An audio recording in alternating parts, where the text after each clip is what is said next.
here's the melody before and all together. I'm also going to chop up the acapella to create this vocal chop. Now I'm going to create the drum beat you hear in every funk song. Add this hi-hat loop. And we can't forget those Brazilian ad-libs. Brasil! One thing I'll do is I'll add this vocal fill ad-libs. Brasil! One thing I'll do is I'll add this vocal fill ad-libs. Brasil! One thing I'll do is I'll add this vocal fill before the Brasil! One thing I'll do is I'll add this vocal fill before the drop hits. This will Brasil! One thing I'll do is I'll add this vocal fill before the drop hits. Brasil! One thing I'll do is I'll add this vocal fill before the drop hits. Brasil! One thing I'll do is I'll add this vocal fill before the drop hits. Brasil! One thing I'll do is I'll add this vocal fill before the drop hits. Brasil! One thing I'll do is I'll add this vocal fill before the drop. Brasil! One thing I'll do is I'll add this vocal fill libs. Brasil! One thing I'll do is I'll add this vocal fill before the drop hits. This will make the drop hit harder. Glue everything together with that. And here's Pianosaurus Fall. Together with that. And here's Pianosaurus Fall. And here's Pianosaurus Fall.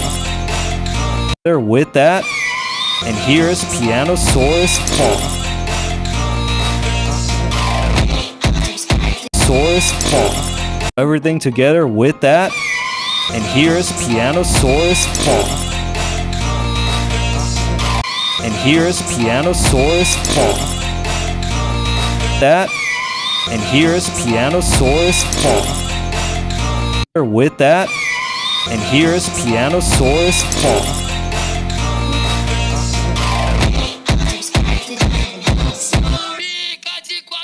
Subscribe to those.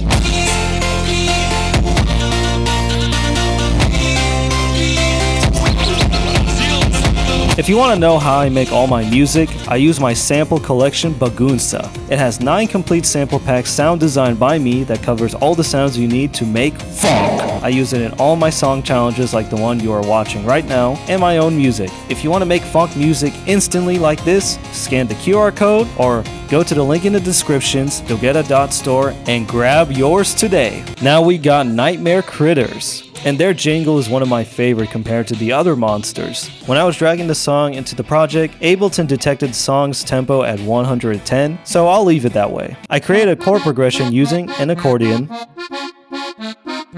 Then I added pizzicato strings playing rolled chords to give it that spooky vibe. And then I added a marimba playing the same melody as the acapella. And another one.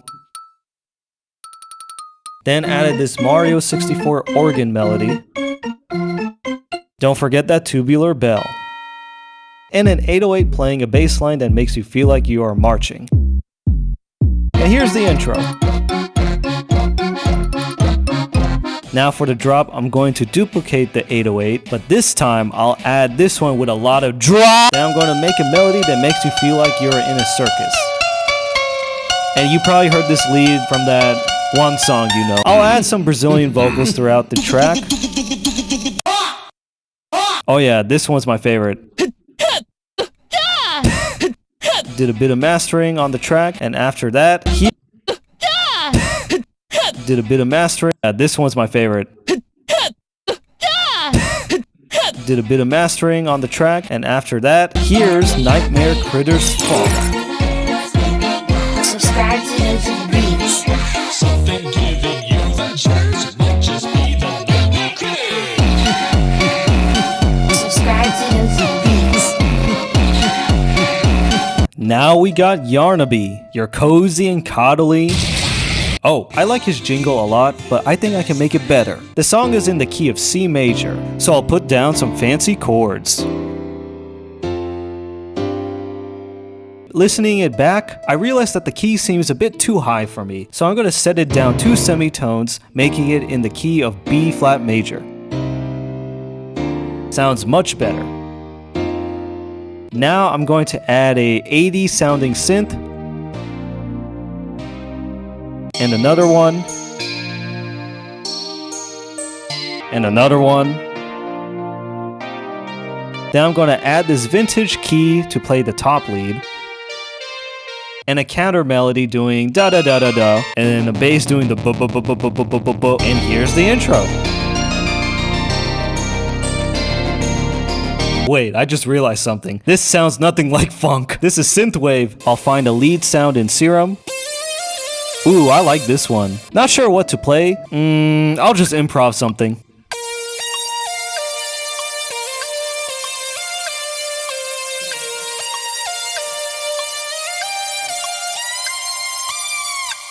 Yeah, that works. I'll put down the typical synthwave drum beat. Add a hi-hat loop, a crash cymbal, and those Rickroll toms.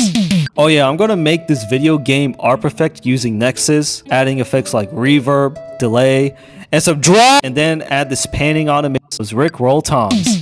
Oh yeah, I'm gonna make this video game art effect using Nexus, and those Rickroll toms. Oh yeah, I'm gonna make this video game art effect using Nexus, adding roll toms. Oh yeah, I'm gonna make this video game art effect using Nexus, adding effects like reverb, delay, and some game art effect using Nexus, adding effects like reverb. Yeah, I'm gonna make this video game a crash cymbal, and those Rickroll toms. Oh yeah, I'm gonna make this a crash cymbal, and those Rickroll toms.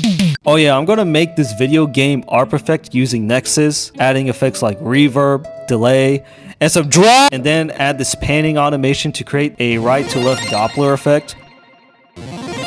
Whoa, that sounds trippy, bro. Oh yeah, and these game sound effects. Put an ozone on the master bus and a banana? And here's Yarnaby synthwave. Subscribe to Nosy Beats. Subscribe to Nosy Beats. All the sounds that you hear come from my sample vault collection, Bagunsa. Again, if you want to make instant funk music like this, go to dogeta.store and grab yours today. And while you're at it, here's another funk video that you don't want to miss. In this video, I'm going to be taking popular horror games and turning them into funk. Let the challenge begin, Yes, sir. starting off with Me-Side. Now this is a game where you as a player gets trapped in a video game with your anime waifu, Mita. You gotta do things like cooking, dancing, and eating. And if you don't, she kills you. 私と一緒にいて。 Did you know that Gojo has a hidden bug in his stomach? Or that his parents are actually still alive? Here are 21 of the wildest secrets about Gojo that you probably never knew. Starting off with the fact that Gojo is a total sweet tooth. Even in episode 2, Megumi gives him a look for stopping to buy sweets while people are literally dying. But he wasn't always like this. In Jujutsu Kaisen fanbook, it was revealed that at first, he ate sugary treats to keep his brain sharp. It's kinda like L from Death Note. But somewhere along the way, it stopped being just a brain boost and turned into a full-blown obsession. While Gojo is of legal drinking age, you might be surprised to learn that he doesn't drink at all. In fact, he absolutely hates alcohol. Unlike his old friend Shoko Ieiri, the biggest drinker in the series, Gojo avoids it entirely. The reason isn't clear. Maybe he dislikes the taste, or maybe he just doesn't like how it makes him feel. However, given his immense power, it makes sense. Even a moment of lost control could be dangerous. And while we're on the topic of his age, here's a secret you probably missed. In Jujutsu Kaisen Movie 0, during the Maki Yuta school scene, if you look closely at the license plate on Gojo's car, you'll see the numbers 12-075. The first four numbers, 12-07, represent his birthday, 12 being December, and 07 meaning the 7th day of December. The final digit, 5, is a clever touch by the animators, because Gojo translates to 5th Street in Japanese. However, this isn't the only Gojo-related secret in the Jujutsu Kaisen 0 movie. In the scene where Gojo introduces Yuta, if you look closely at the whiteboard above him, you'll notice some Japanese words. When translated, it reads, "Throughout heaven and earth, I alone am the honored one," which is the same line he says during his fight with Toji. But that is not all, because this quote is from Buddha himself. Despite Gojo's good looks, he isn't the girl magnet you think. Far from it actually. In the Jujutsu Kaisen fanbook, Gege revealed that Gojo isn't much of a relationship person and can't see himself being faithful to a certain woman. Many fans misinterpreted this, thinking Gege was calling Gojo a cheater. However, if you look at the Japanese version of the fanbook, you'll notice that Gege used the word seijitsu, which highlights Gojo's genuine and sincere nature, not his romantic loyalty. If Gege intended to imply Gojo's faithfulness, he would have said chujitsu, which means loyalty in Japanese. Now let's talk about this really creepy secret. After Kenjaku seals Gojo in the prison realm, fans began to question how exactly Gojo wouldn't experience hunger. Well, during the Jump Giga Early Spring 2023 interview, Gege Akutami addressed this. He explained that since physical time doesn't flow inside the prison realm, eating and defecation don't happen. He admitted that he didn't get a chance to cover this in the manga, but he revealed an interesting detail. Jutsu sorcerers have special bugs inserted in their stomachs for long-term missions where eating is difficult and the bathroom breaks are hard to come by. Despite Gojo's sharp intelligence in reading situations, he's not great at understanding how others feel about him, especially Utahime. It's well known that she dislikes him. This is clear from their interactions, where she's often annoyed or angry around him. Utahime's frustration likely stems from Gojo teasing her for being weak. While she constantly expresses how much she dislikes him, Gojo doesn't take it seriously, thinking it's just playful banter. But you've gotta admit, they'd actually make a good couple. Unlike most characters in the show, Gojo doesn't seem to have any specific hobbies, as he's good at pretty much everything he tries. However, back in his high school days, he was a huge Digimon fan, often speaking in Digimon references, which is really cool. However, both his Japanese and English voice actors have ties